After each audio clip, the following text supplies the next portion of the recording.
Hi, I'm Bethany W. Pope, and I'm going to be reading a poem from my latest collection, The Rag and Boneyard. It's a retelling of the myth of Persephone set in Prohibition-era Tampa, and it's released by Indigo Dreams. Canto 1.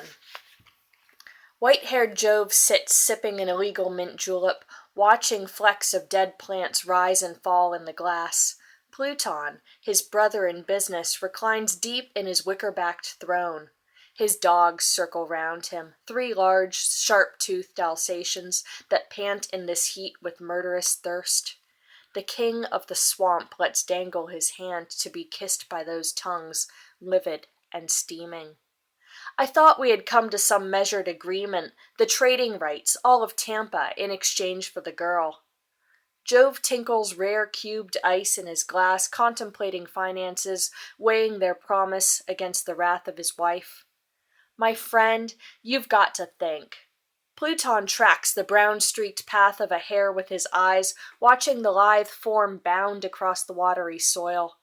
Every hotel, every speak stocked by my product, and every dealer reporting to you, I've got 30 tables of New Orleans' finest. Ready to go, awaiting your word, awaiting your daughter. I need you to bind us. The sun tries hard but cannot reach them, shaded as they are by live oak, by stalactite mosses. Jove swallows a cold stone, nods his white head. We have a deal. It's your job to keep it. Dark Pluton rises, his weight creaking the strong boards of the veranda, his mansion mountain-like behind him. A wave of his hand sends forth his dogs. Go, Tartarus! Go, Hades! Attaboy, Dis! Go get that fucker! He turns to his friend, soon-to-be in-law. You've got to see this. The lupine bodies flash across the almost liquid marsh, their hooked claws rising pellets of mud. Hades catches the fleet body of the hare within 50 paces, shattering its grace with a crack of his jaw. When it falls into his master's hand, its wide eyes are still glazing. Good boys, all of you.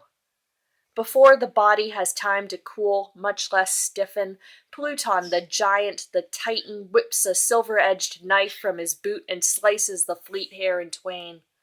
The intestines pool in hot coils on the pine boards, a pink and white pile that steams in the air. He prods the liquid jewels with his knife, seeking out runes. Smiling at nothing, the mystery his. The Greeks knew a thing or two, my friend, not those fools there now, the ones fightin' the Turks. They squabble like we do. The ancients. They knew our futures were scribed in our guts. I've got yours here.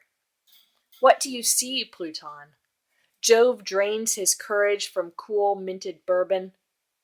Riches, sex, madness, death. He grins at his partner. The usual stuff. Pluton pours from the pitcher his water of life. Let's drink to this, to us, to royal splendor. His dogs, 3, all large and half wild, lap up the blood, the proof of the pain, tonguing dead eyes, and the board patched with fur. Okay, so that was the first canto from the Rag and Boneyard. Here we go. I'm going to put a link to the bottom where you can get it, should you choose. Thanks for listening.